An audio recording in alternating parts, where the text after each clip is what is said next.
রাজশাহী পুরো বাংলাদেশের মানুষ দুবাই দিচ্ছে।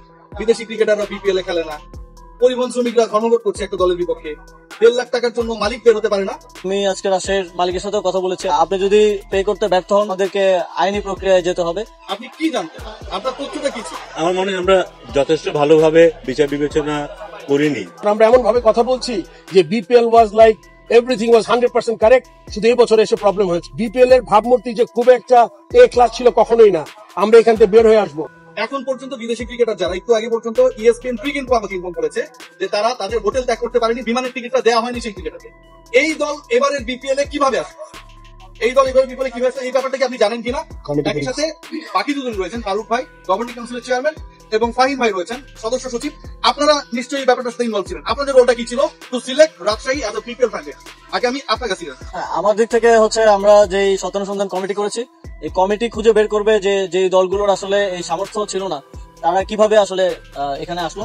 এবং আমি আজকে রাজশাহীর মালিকের সাথে কথা বলেছি এবং আমি স্পষ্টভাবে বলেছি যে আপনি যদি এটা পে করতে ব্যর্থ হন তাহলে আমাদেরকে আইনি প্রক্রিয়ায় যেতে হবে।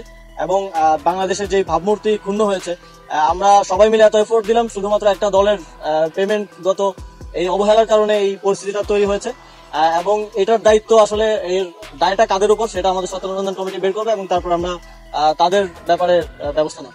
আপনার রোল কি ছিল to select Rajshahi as a member secretary of the governing council?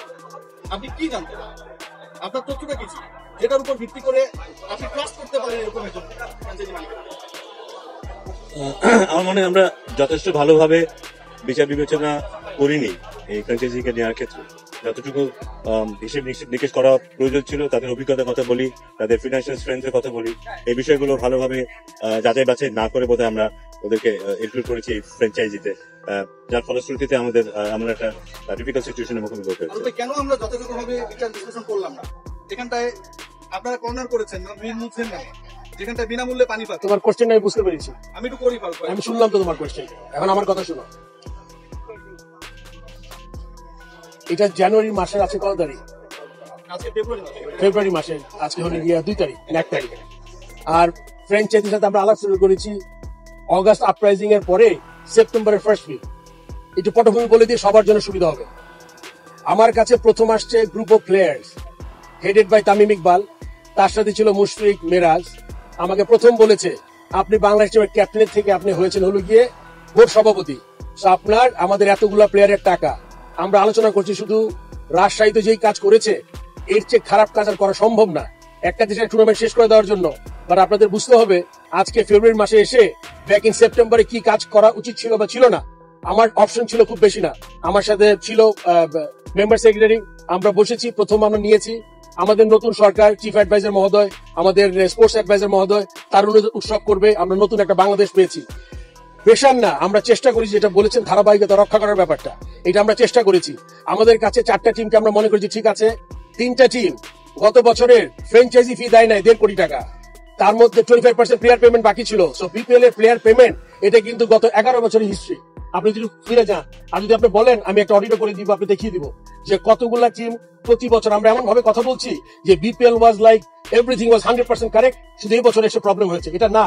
আপনার বুঝতে হবে ভালো কাজ খারাপ কাজটা কি। তারপর প্লেয়ারদের ইমোশনাল অ্যাটাচমেন্ট আমার ছিল। প্লেয়াররা বলেছে যখন, তখন আমি চিন্তা করেছি এটা প্রপার দিতে হবে। আপনি দেখেন 6টা টিম, প্লেয়ারগুলো যদি আপনার সিলিং থাকে 60 লক্ষ, 40 লক্ষ, 20 লক্ষ, এই ছেলেগুলো 90% ছেলেদের পেমেন্ট হয়েছে। বিপিএল না হলে কি হতো আপনার 0% পেমেন্ট। আমরা তো কথা বলছি ভাবমূর্তি খরচ খারাপ হয়েছে, আমি স্বীকার করে নিচ্ছি আমাদের দেশের ভাবমূর্তি খারাপ হয়েছে, কিন্তু বিপিএল এর ভাবমূর্তি যে খুব একটা এ ক্লাস ছিল কখনোই না। আমরা এখান থেকে বের হয়ে আসবো, আপনি ওয়েট করেন বিপিএলটা কিরকম হবে আগামীতে আপনার সময় বলে দিতে পারবে।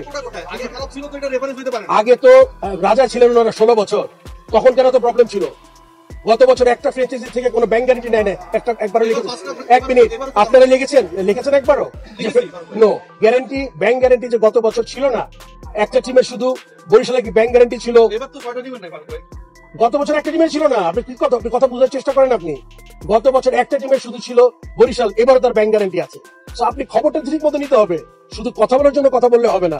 আপনাদের বুঝতে হবে দ্য সিচুয়েশন। আমি আবারও দায় মেনে নিচ্ছি। আমি অ্যাজ এ প্রেসিডেন্ট, আমরা যেটা ফাহিম ভাই বলেছে যে আমাদের যতটুকু যাচাই বাছাই করা উচিত ছিল ওরা করিনি, কিন্তু আপনার প্রেশারগুলো আপনি চিন্তা করেন।